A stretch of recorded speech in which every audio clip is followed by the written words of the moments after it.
Sa mapagpalang umaga po sa bawat isa sa atin. Purihin ang Panginoon sa buhay ng bawat isa na siyang nagbigay sa atin ng pagkakataon na muli makasama ang bawat isa at pag-aralan ang salita ng Diyos at dinggin ang mensahe na ihahayag ng Diyos sa mga oras na ito. Tayo nga po ay mag-umpisa ng ating gawain sa pamamagitan ng isang awitin para sa ating Diyos na buhay. Hallelujah. Hallelujah.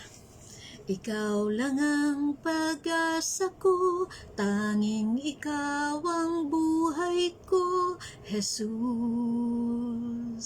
Kahit ako'y may pangamba, basta't ikaw ang kasama, panatag na. Kahit kailan, di ka nagkulang, biyaya mo sa kilaging lan, pag-ibig mo sa walang hanggan, inibig mo ako noon paman. Kaya't ika'y sasambahin, paligid man ay magdilim, Jesus. Kahit may suliranin man, ang lagi kong awitan, ikaw lamang. Kahit kailan, di ka nagkulang, biyaya mo sa kilaging lan, pag-ibig mo sa walang hanggan, inibig mo ako noon paman. Kahit kailan, di ka nagkulang, biyaya mo sa kilaging lan, pag-ibig mo sa walang hanggan, inibig mo ako noon paman. Inibig mo ako noon paman. Inibig mo ako noon paman. Hallelujah, hallelujah, hallelujah, Lord Jesus. Hallelujah, napakadakila niyo, O Panginoon. Tunay ang napakabuti niyo sa bawat isa sa amin, O Lord. Ang katapatan niyo ay tunay. Hallelujah, hallelujah, hallelujah, hallelujah, Lord, O Jesus. Hallelujah. O dakila nga masalangit, tunay nga po, Panginoon, na napakabuti ninyo sa bawat isa sa amin. Ang inyong kabutihan, ang inyong katapatan ay hindi nagbabago noon, ngayon at magpakailanman. Hallelujah, Lord. Tunay nga po, Panginoon, na ako'y nagpapasalamat sa mga oras nito, sa patuloy niyong pagbibigay sa akin ng pagkakataon, Panginoon, upang manguna sa gawain ito, O Lord. Hallelujah. Maraming salamat po, O Diyos. At ako po, Panginoon, ay humihingi ng kapatawaran sa lahat ng aking mga pagkakamali, sa lahat ng aking kasalanan na nagawa sa aking isip, sa aking puso, O Lord. Patawad po, O Diyos. Patawad po sa lahat ng mga pagkakamaling ito, O Diyos. Kayo nga po, Panginoon, ang siyang maglinis sa lingkod na ito upang maging karapat-dapat, Panginoon, na maghayag ng iyong salita, O Diyos. Pagindapatin niyo nga po, Panginoon, sa mga oras na ito, O Lord, ang inyong kaluwalhatian, ang inyong kapangyarihan ang siyang mahayag. Hallelujah, Lord Jesus. Hallelujah. O banal na Espiritu, pag-isahin niyo nga po, Panginoon, ang aming mga isipan, ang aming mga damdamin, O Lord, upang anuman, Panginoon, ang mensahe na mahahayag sa mga oras na ito ay aming maisapuso, maisabuhay, O Lord. mailagay namin at maging mataglay namin, O Diyos, maging gabay namin sa araw-araw na pamumuhay habang kami, Panginoon, ay narito pa sa mundong ito, O Diyos. Hallelujah, maraming salamat po. Ito po, Panginoon, ang aking panalangin sa ngalan ng iyong anak na si Jesus. Amen. Hallelujah. Hallelujah. Muli isang mapagpalang umaga sa bawat isa. Tayo nga po ay magsipagbukas ng ating banal na aklat sa aklat ng Juan 11, kabanatang 11, talatang 35. Aklat ng Juan, kabanatang 11, talatang 35. Ito po ay nagsasabi na tumangis si Jesus. Amen po ba? Hallelujah.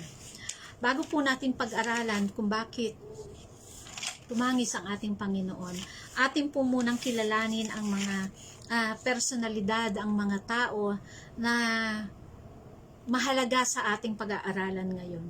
Ang una po nating pag-aaralan ay si Maria. Si Maria ay makikita po natin ito sa aklat ng Mateo 26, 7 hanggang 13.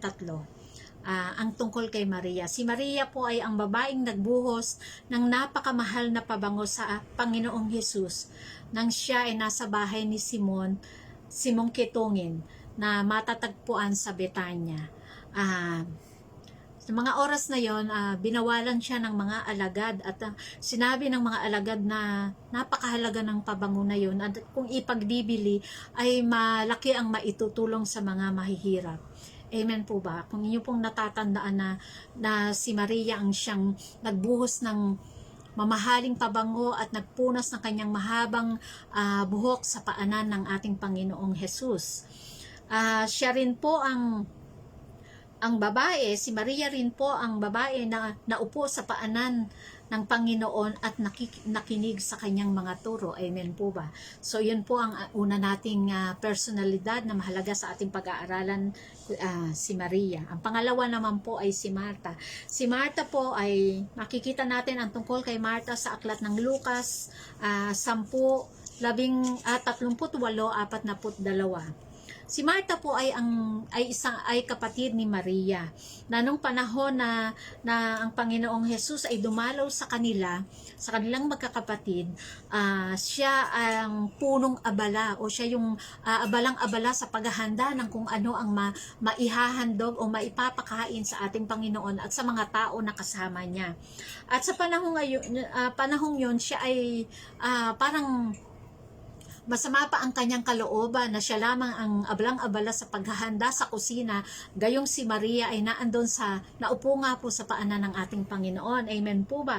At sinabi niya pa sa ating Panginoon na okay lang ba sa ating Panginoon na si Maria ay naandun nakaupo lamang samantalang siya ay nahirap sa pag-aasikaso sa mga pangangailangan ng ating Panginoon at sa mga tao na nasa kanilang tahanan. Amen po ba?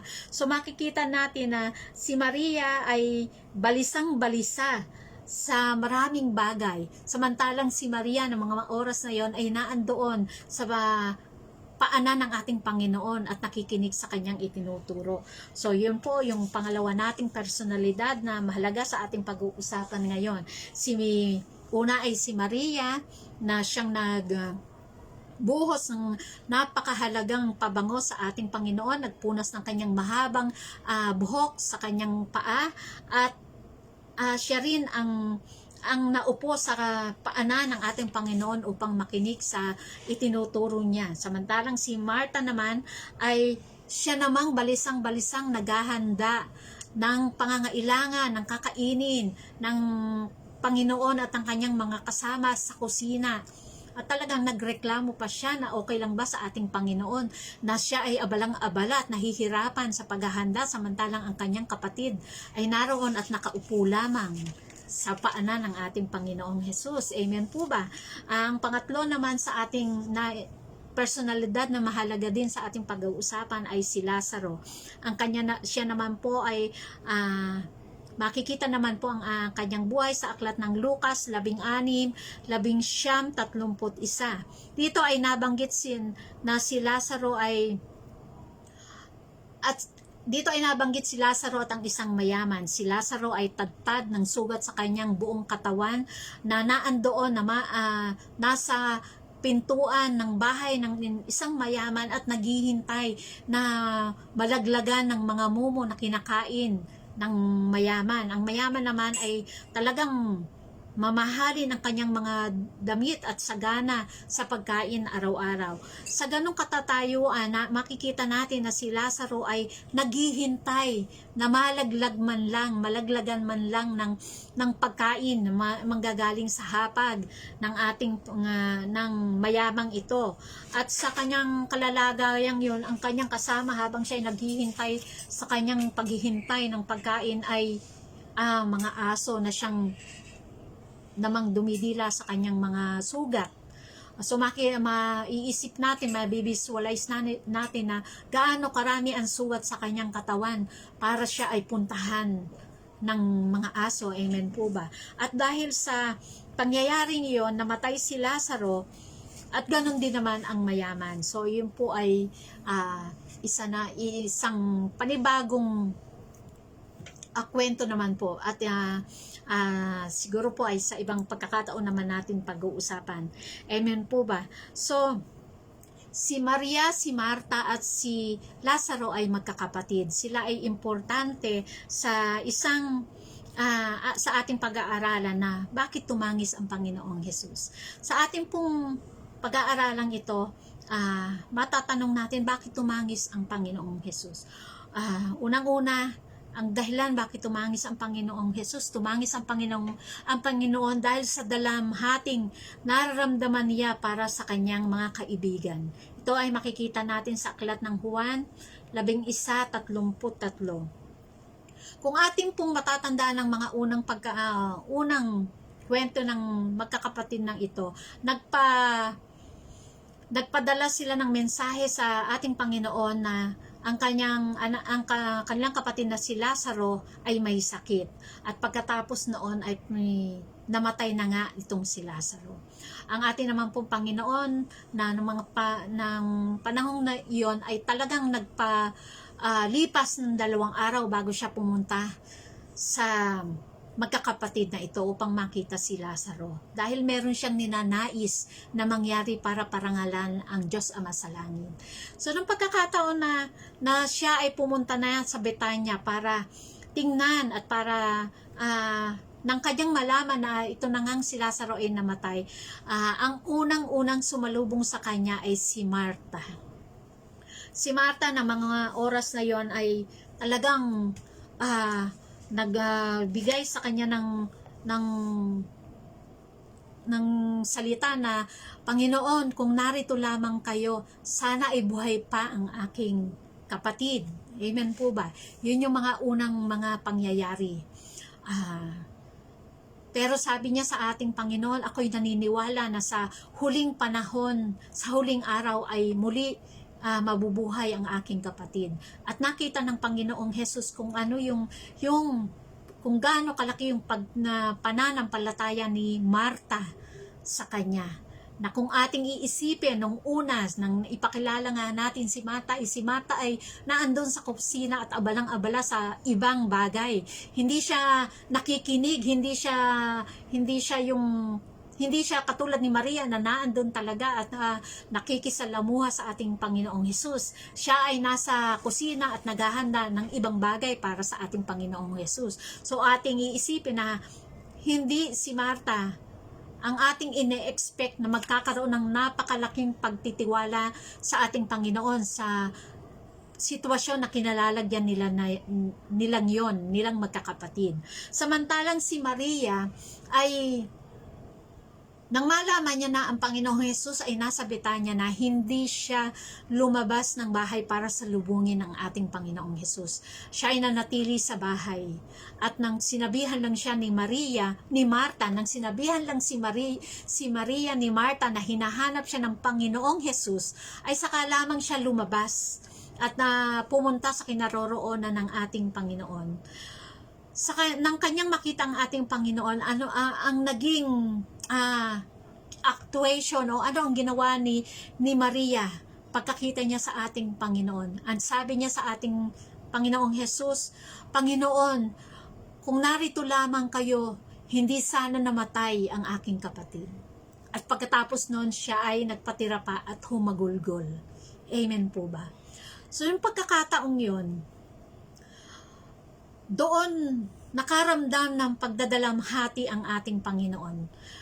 Nagdadalamhati siya hindi dahil sa namatay ang kanyang kaibigan na si Lazaro, kundi nagdadalamhati siya dahil yung tao na inaasahan niya, si Maria nga po, na siyang nagbuhos ng mamahaling pabango sa kanya, siyang si Maria na nagpunas ng kanyang mahabang buhok sa kanyang paanan, na nagpakita ng napakalaking pananampalataya sa kanya.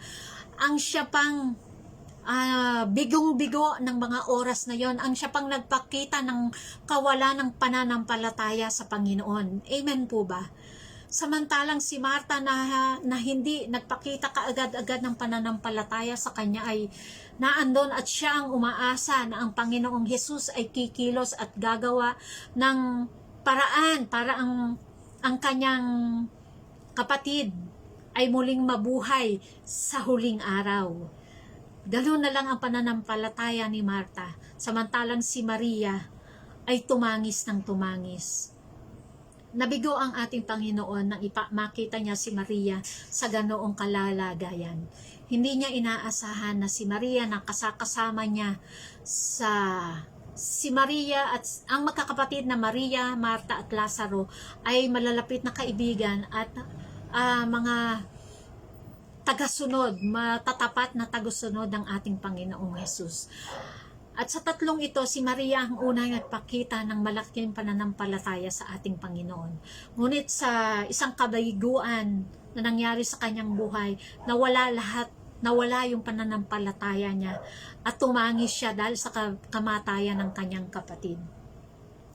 At doon tumangis ang Panginoon. Naramdaman niya yung pagdadalamhati ng kanyang mga kaibigan. Naramdaman niya ang pagdadalamhati ng mga tao sa kanyang kapaligiran.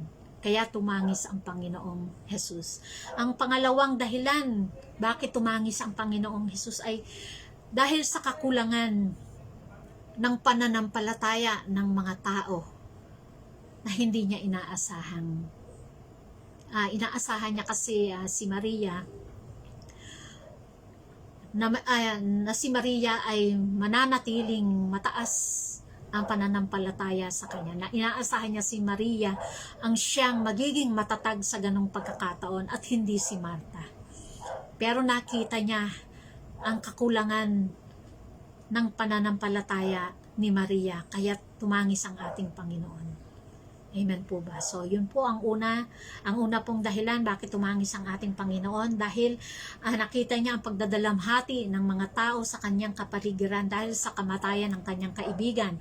Pangalawa, nakita niya ang kakulangan ng pananampalataya ng mga taong hindi niya inaasahan na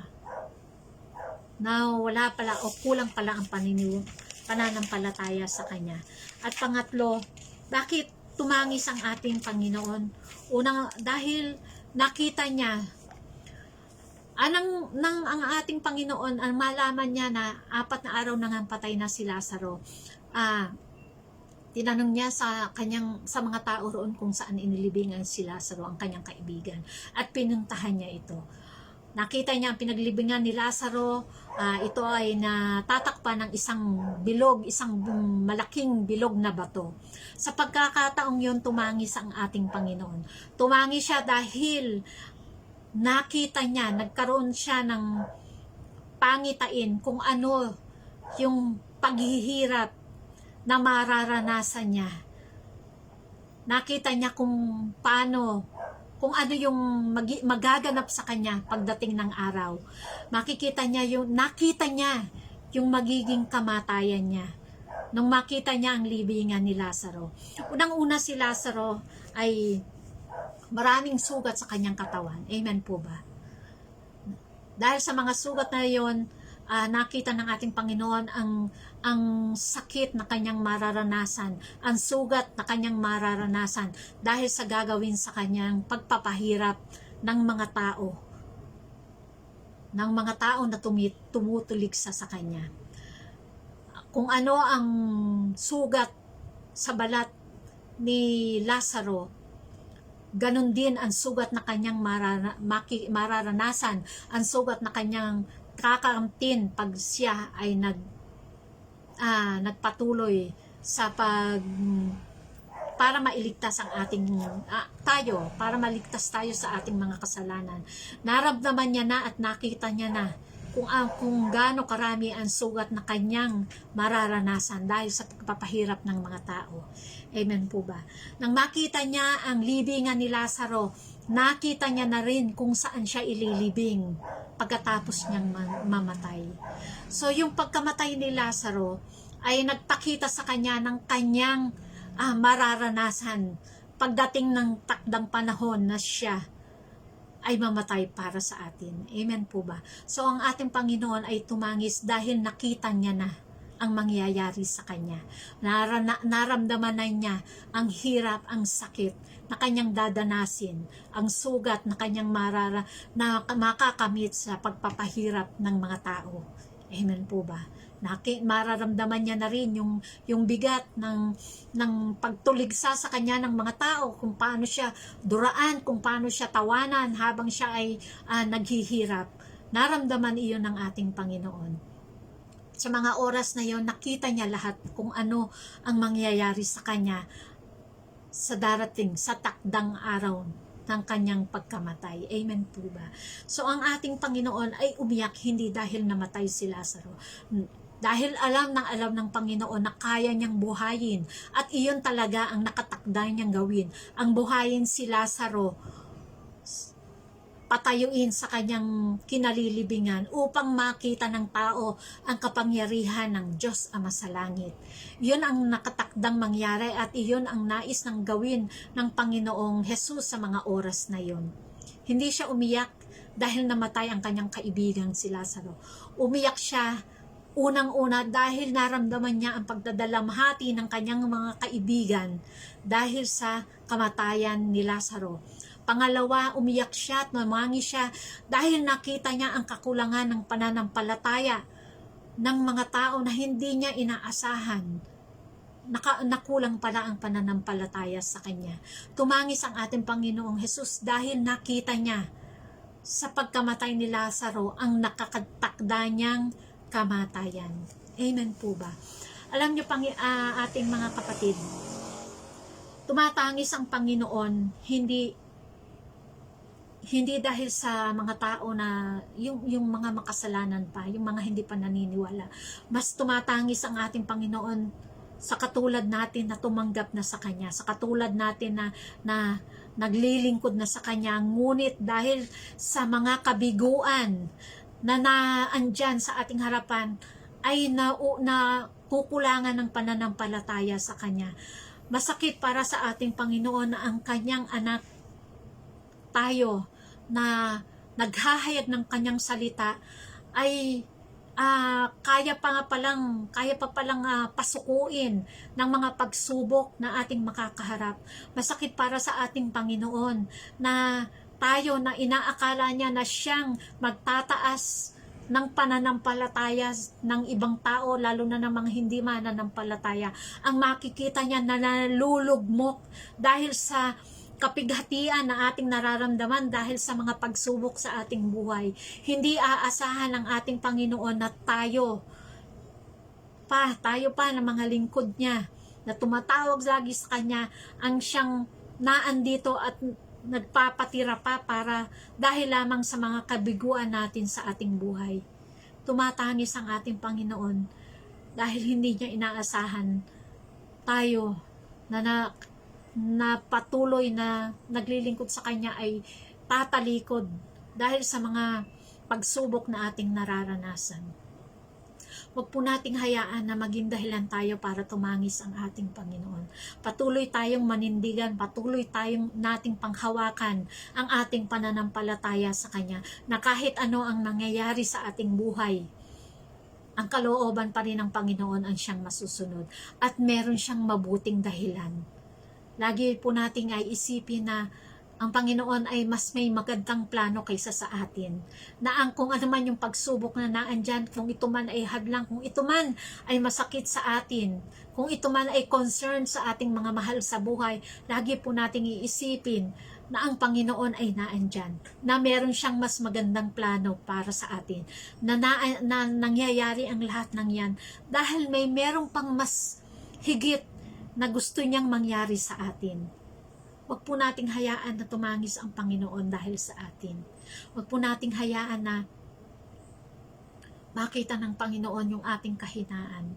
Dahil ang ating kahinaan, kung ito ang siyang maghahari sa atin, pagpapakita ito ng kakulangan ng ating pananampalataya sa Kanya.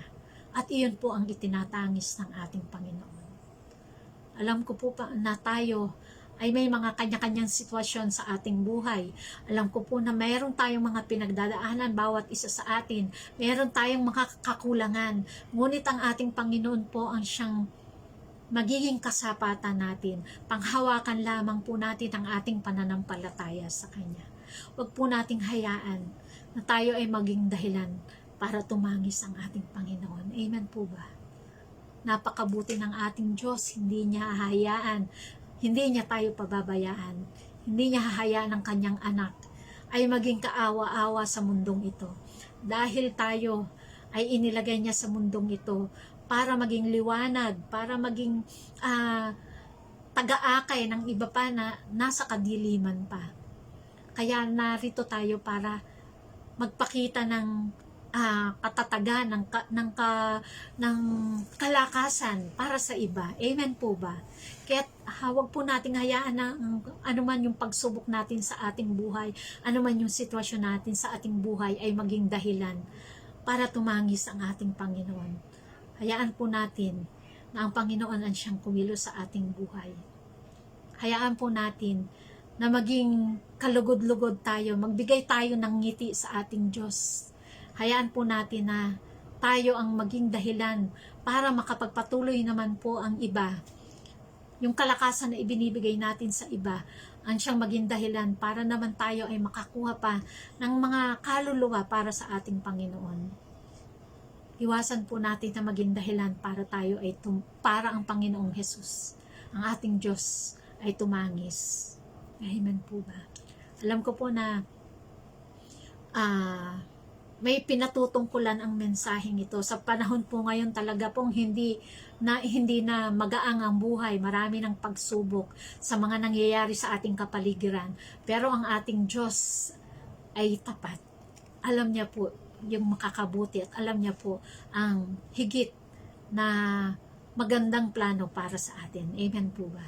Kaya tayo nga po ay patuloy na umasa sa Kanya, ating nga pong laging iisipin na ang Panginoon ang siyang nakakaalam ng nakakabuti para sa atin. Amen po ba? Huwag po nating hayaan na tumangis ang Panginoon dahil sa atin. Amen. Hallelujah. Purihin po ang salita ng Diyos. Hallelujah. Tayo nga po ay manalangin. Hallelujah. Hallelujah. O dakilang Ama sa langit, tunay nga po, Panginoon, na napakabuti niyo sa amin. Lahat ng pagkakataon, Panginoon, ay ibinibigay niyo sa bawat isa. Hindi kayo nagkukulang sa amin, O Lord. Kung kami man, Panginoon, ay nanghihina, kung kami ay nawawala sa lugar na ninanais niyo sa amin, lagi nang ang pagkakataon ay ibinibigay niyo sa bawat isa. Alam ko po, Panginoon, na hindi niyo hahayaan ang bawat isa sa amin, O Lord. Alam ko po, Panginoon, na ang mensaheng ito ay may pinatutungkulan kayo sa mga oras na ito, O Diyos.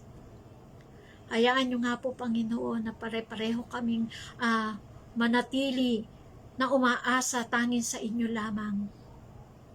Hayaan niyo rin po, Panginoon, na magkaroon kami ng katatagan. Bigyan niyo nga po kami ng katatagan upang kami ay hindi maging dahilan upang kayo ay tumangis. Nais po namin kayong paluguran, Panginoon.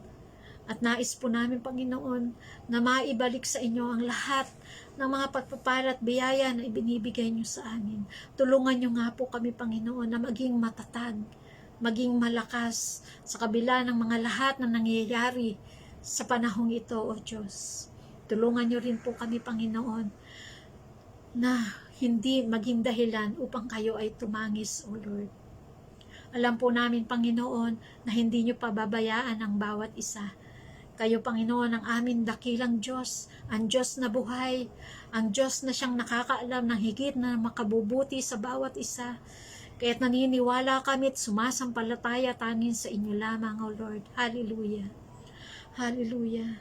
Pinapanalangin ko po sa inyo, Panginoon, ang lahat ng aming tagapanguna, simula kay Pastor Joseph Masaredo, Panginoon, hanggang sa lahat ng mga guro sa Bible School, O Lord, sa lahat ng mga supervisor, sa lahat ng mga distrito, O Diyos.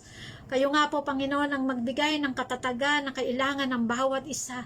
Lahat po ng pagpapala, biyaya, lahat, Panginoon, i-provide nyo nga po sa kanila, O Lord. Kayo rin, Panginoon, ang nakakaalam ng mga sitwasyon ng bawat iglesia na kanilang hinahawakan, O Panginoon. Kayo nga po, Panginoon, ang siyang magbigay ng lahat ng pangangailangan ng mga lingkod mong ito, O Lord. Kayo nga po, O Lord, ang siyang kumilos sa lahat ng kanilang mga pangangailangan. Naniniwala din po ako, Panginoon, na hindi niyo pababayaan ang lahat ng kanilang nasasakupan. Hindi niyo hahayaan, Panginoon, na may mawala pa sa mga tao na kanilang hinahawakan, O Lord. Hayaan niyo nga po, Panginoon, na kami ay patuloy na magsama-samang maglingkod sa inyo. Ipinapanalangin ko rin po, Panginoon, ang aking iglesia, ang aming iglesia, Panginoon, ang Door of Faith Lamesa, O Lord.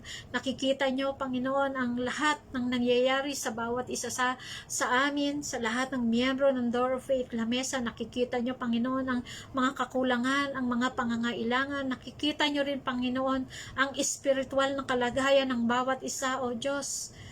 Dinadalangin ko po, Panginoon, tulungan niyo nga po kami, Panginoon, na maging matatag sa lahat ng pagsubok, O Diyos. Hallelujah.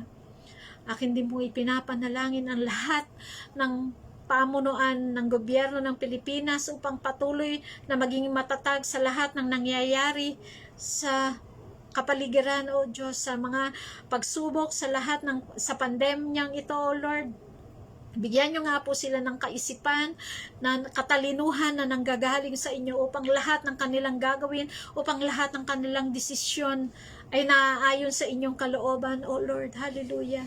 Kumilos nga po kayo sa lahat ng mga namumuno, sa lahat ng ahensya ng pamahalaan ng Pilipinas. Kayo nga po, Panginoon, ang siyang maghari sa kanilang mga puso. Kayo nga po, Panginoon, ang siyang humawak sa kapalaran ng Pilipinas, O Lord. Ang inyong kalooban, Panginoon, ang siyang masunod sa bawat isa sa amin.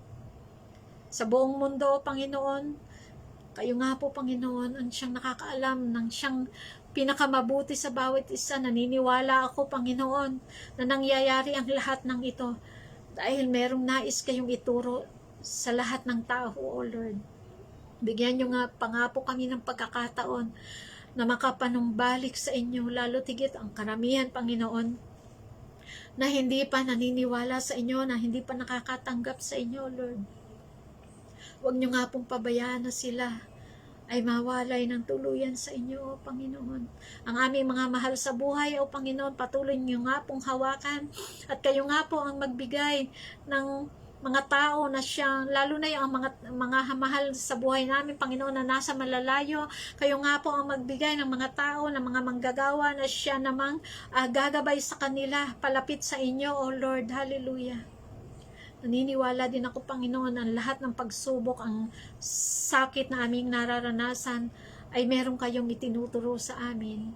Sa aming mga kapamilya, Panginoon, na may mga karamdaman, kung anuman, Panginoon, ang karamdaman na nasa kanilang pisikal na katawan, lalo tigit sa kanilang espiritual, Panginoon, kayo nga po, Panginoon, ang siyang kumilos at magpagaling sa bawat isa, O Diyos. Hallelujah. Hallelujah. Maraming salamat, Panginoon, dahil naniniwala ako, Panginoon, sa mga oras na ito, hindi kayo tumatangis, O Diyos.